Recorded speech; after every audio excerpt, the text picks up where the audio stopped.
What's up, everybody? Jason back again with another episode of Vendors, where I get to sit down with the leading wedding industry professionals and talk about the questions that you have during your wedding planning process, or even the questions you don't even know to ask yet. Today, I'm sitting down with Suzanne Reed from the Acquaviva Winery in Maple Park, Illinois. Let's get today started.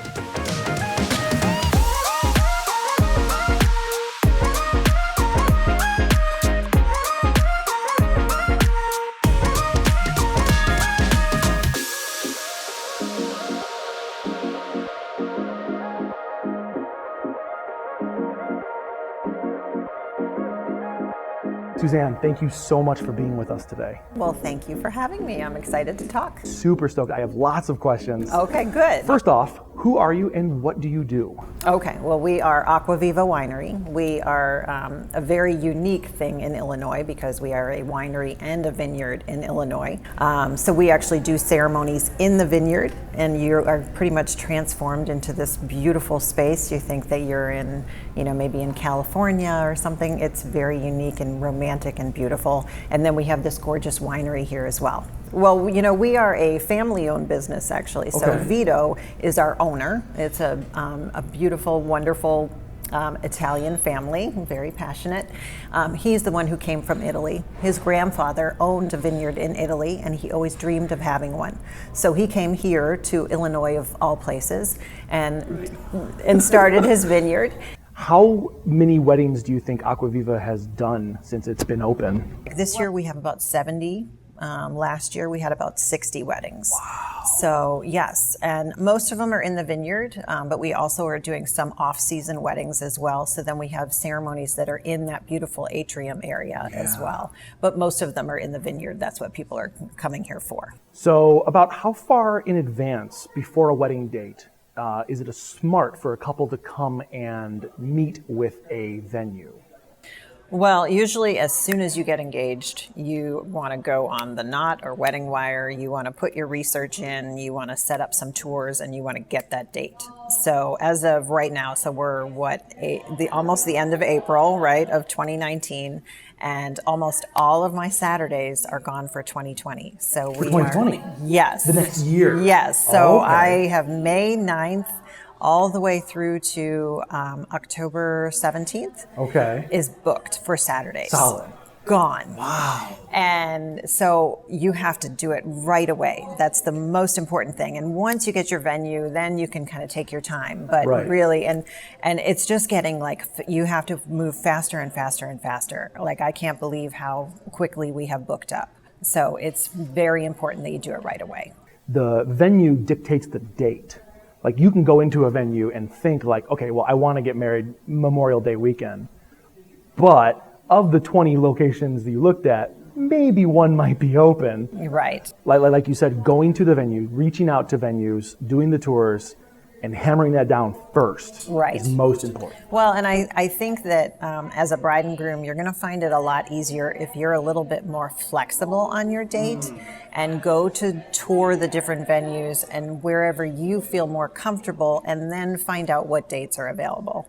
And also maybe not be so specific, does it have to be a Saturday? I mean, we do a ton of Friday and Sunday weddings. So last year I had a 10-week stretch from August through October that was Friday, Saturday, Sunday. 10 weeks in a row. Wow. So there are plenty of people that do them. And so if you are open to that, there's a lot of times you can save money on those days. People are afraid to do Sundays, but we offer a 10% discount on Sundays. Oh, that's awesome. And people are like, well, it's not a party, on a Sunday. And I said, honestly, if you tell your guests, come to this wedding, it's going to be a party. They are going to take Monday off. They're going to take the weekend off. True. They're going to have fun. It's a once in a lifetime event. So, they're going to know. You brought up the idea of knowing when you get to a location. Something I always hear from all my couples when I sit down with them is, we toured 12 different locations, but we walked into this one and we knew. Can you talk a little bit about that, like that feeling of just knowing when you find them? Yes. Well, and it's something about their personalities and them feeling comfortable. Another thing is who you're going to be working with as well. Okay. There's a lot of people I feel in our industry that, they've been doing it so long and they get quite jaded, is what I'm going to say. And just, they're not excited. Right. They've been just doing it too long. And it is an exciting thing. And I honestly, every weekend, I am so happy to be here. It's like, this is an amazing job, and I get to spend this day with these people, and they will remember it their whole lives. Absolutely, yeah. So I love it, and it's always a happy occasion. An important thing is getting to know the people that you're going to be working with, because you will work very closely with them, and to be able to trust them and know they're going to do their job, and to feel comfortable with them. So that's important, and just the whole atmosphere, I think, is pretty important as well. I think you bring up a really good point about trust. Any vendor on the map, any vendor that you want to work with, I think you should be able to click with and have that emotional connection with. Yes. Because not only are you going to feel better about working with them, but if something does rise up, you can bring that up without feeling like, oh, I'm going to step on toes. It's like, no, step on our toes. That's the whole point. Exactly. We want to take away all those problems. Right. So can you talk a little bit about why it's important to have that trust value, to have that clicking of the people you're actually working with? Well, I mean, I tell brides all the time, like, I'm always available by email. You know what I mean? Please, like, ask the questions. Like, honestly, this wedding world is a whole new world to them. And it is a whole new world. It really is. There's so much involved in it. And I do it every weekend. I have all the answers. I know, And although, like, I put together all my frequently asked questions and as much information as I possibly can, but they're still going to come at me with 10 million questions, and I don't feel bad about answering them. They're always like, I'm so sorry to email you again. And I'm like, please, just go ahead. And I'm like, I'll meet with you as many times as you want. We can go over anything you want to. That's my job, is to make you feel comfortable. And I love, like, meeting, like, for a final details meeting, I'll come in and maybe it's the bride and her mom, and the two of them just, like, have this, deer in headlights look, like it's just, we have so much going on. And then by the end of the meeting, they'll have a glass of wine in each hand, and they're just like, Suzanne, you just made us feel so much better. And I'm like, that's how it's supposed to be. Absolutely. Exactly. I'm going to take care of everything. Don't worry. Really just try and enjoy it, and to sort of break it into different things and not try and do all kinds of stuff all at once. And, maybe just do a couple of vendors every few months or something like that. So it's not too much. What are some of the questions that couples should be asking when they sit down with a venue? It's funny, now this is my job, and I was married. I've been married for 15 years. Congratulations. Yes, still married. There were so many things that I didn't know when I got married, and I didn't have a wedding planner. I didn't have a person on site like I am when we do weddings. And I didn't realize, like, the timing of everything. So I ended up with this, like, sort of super short reception. And the only reason was because I really wanted to have a sunset ceremony. And so I went too late, and then I didn't realize that they had to end at midnight, and they couldn't go any later than midnight. And so it was, like, only like a 4-hour reception or something, and I was just so bummed about it. But it's like, those are, like, all these things. Like, I go over those things even in the initial meeting. Like, you're going to get, like, a 6-hour reception package. That's not even including the ceremony. You know what I mean? So there's actually all those, like, magazines and online have great questions, and all those things are super important to go through. What is the timing? Do you have somebody on site that day that's going to help us? Should we hire a day of coordinator? All that sort of stuff to kind of help you get through all these important steps. Now, I guarantee a lot of people out there are probably listening to you saying 4 hours of reception, that's a long time. Can you break it down why that's actually really short and what goes into a reception? A typical timeline would be like a 5 o'clock ceremony in the vineyard. And then we would, beautiful. Then we would have a 6 o'clock start time here for the reception. So 6 o'clock is the reception time, and then we go until midnight. So from 6 to 7, we do cocktail hour. Then from 7, basically until 9 is going to be like dinner. Okay. Now dinner is going to have, bridal party introductions, you're going to have cake cutting in there, you're going to have all of your food courses, you're going to have speeches in there, you're going to have first dances, all within that 2-hour time frame. And then at 9, then we start with like the rest of your reception. So that's like dessert. The bar opens up back again. So from 9 until midnight is dancing and dessert, late night snacks and fun for another 3 hours. Right. So it's a nice long package. Now, a lot of people have 5 hours, and that's a good package too, for sure.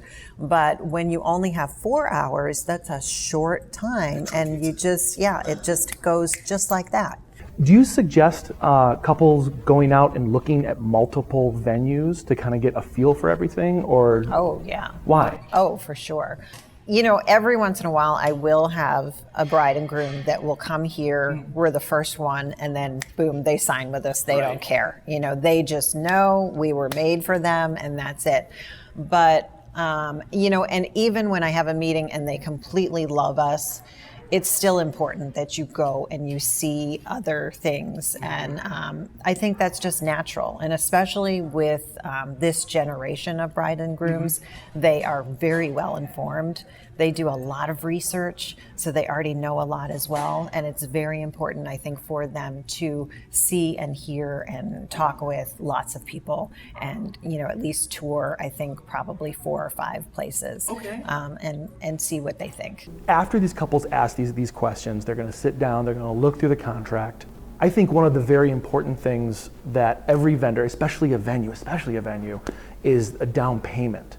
And can you discuss what a down payment is, what it does, and why it's important for both parties? Well, and as part of our contract, we actually kind of separate out like a few down payments. We do like an initial deposit, then we do like a 30%, then we do a 20%. Oh, that's not as scary. Yeah, it's not as bad all at once, so we try and give them a little bit of time to lead up to it. What that does is that gives us part of the money, but it doesn't give us all of the money. So those payments are very important. I think any vendor I've talked with so far, our overhead usually consists of an office, a studio, things we have to physically deal with, flowers, baking goods, whatever.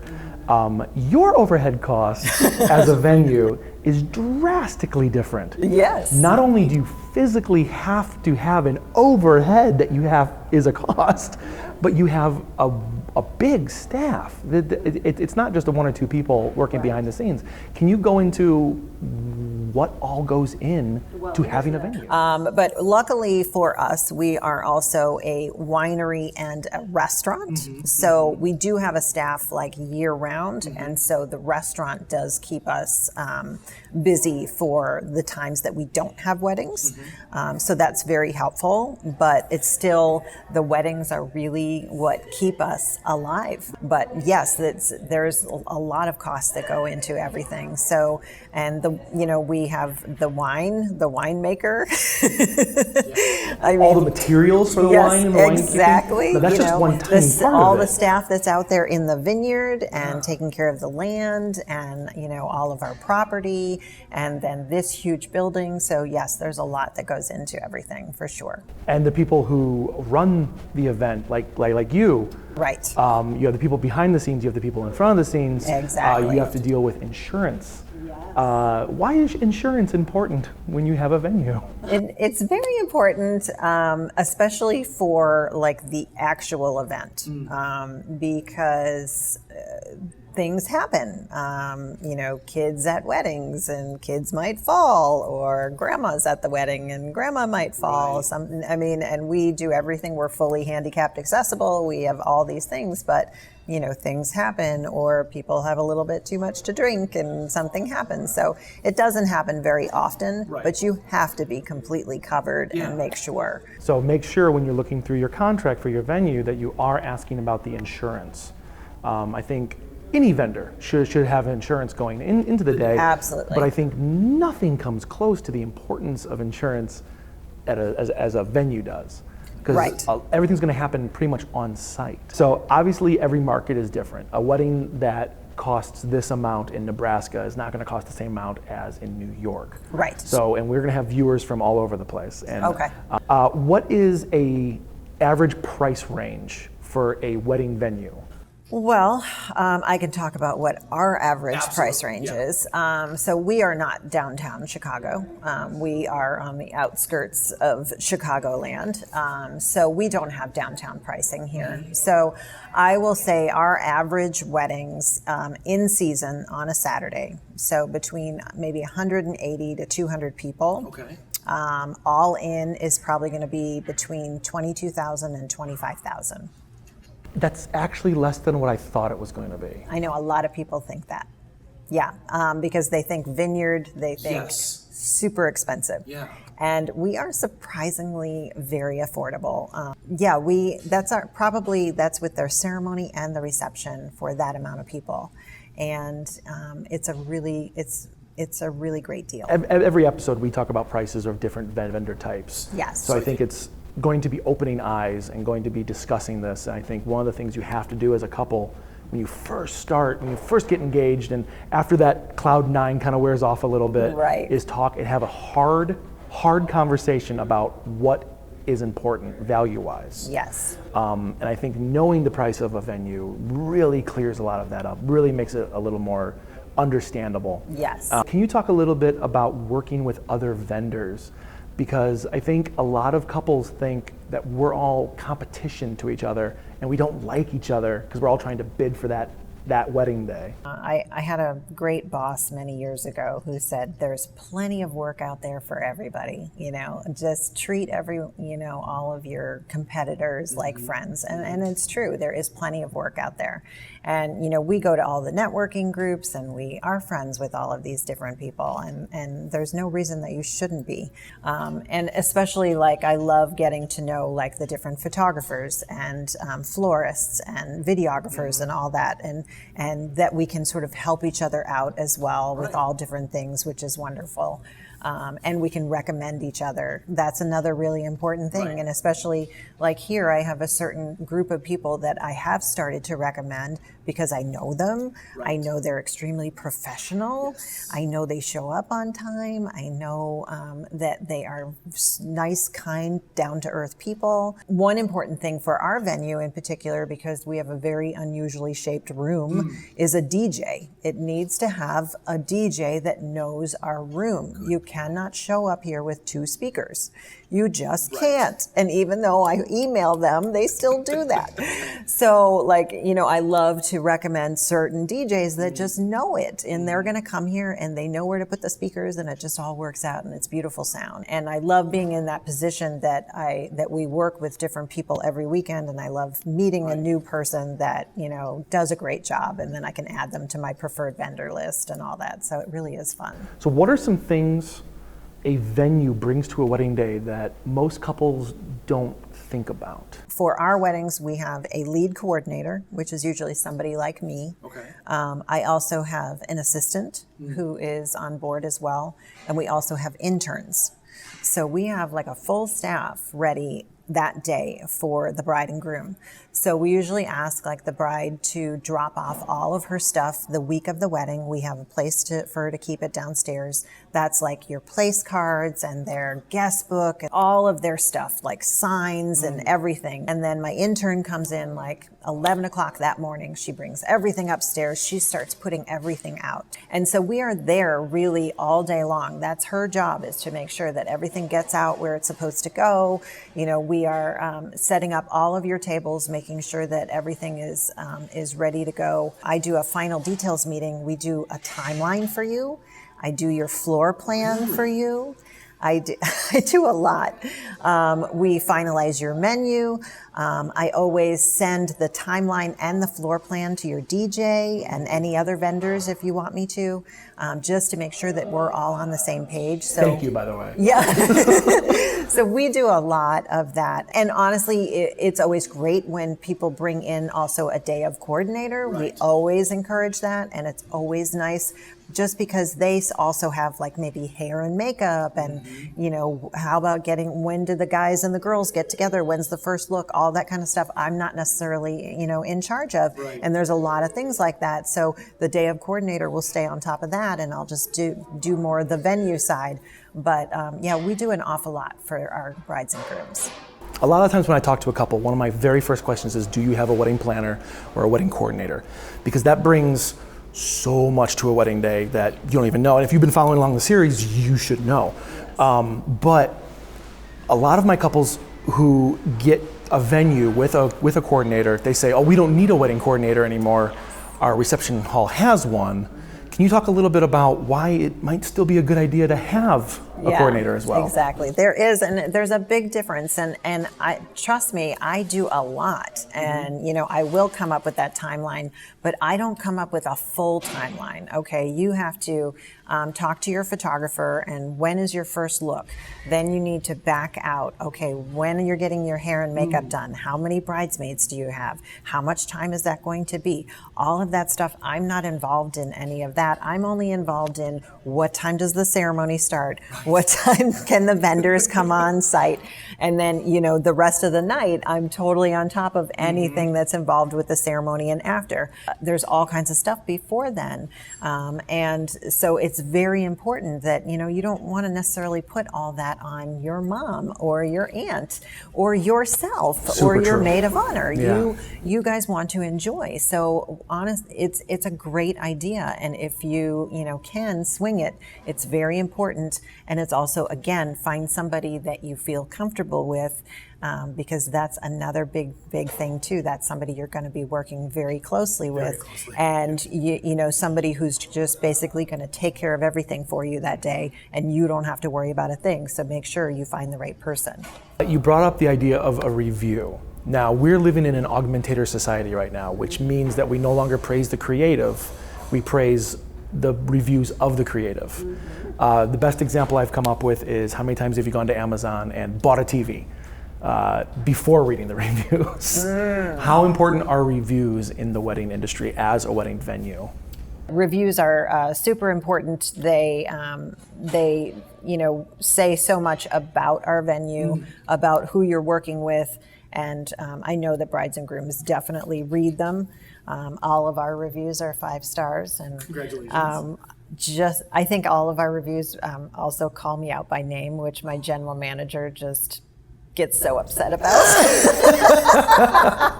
I mean, that goes to show personality goes a long way, and having that emotional connection is super important. Yeah. So something we talk about on the show, I like to rip this Band-Aid off because I think it's super important to know.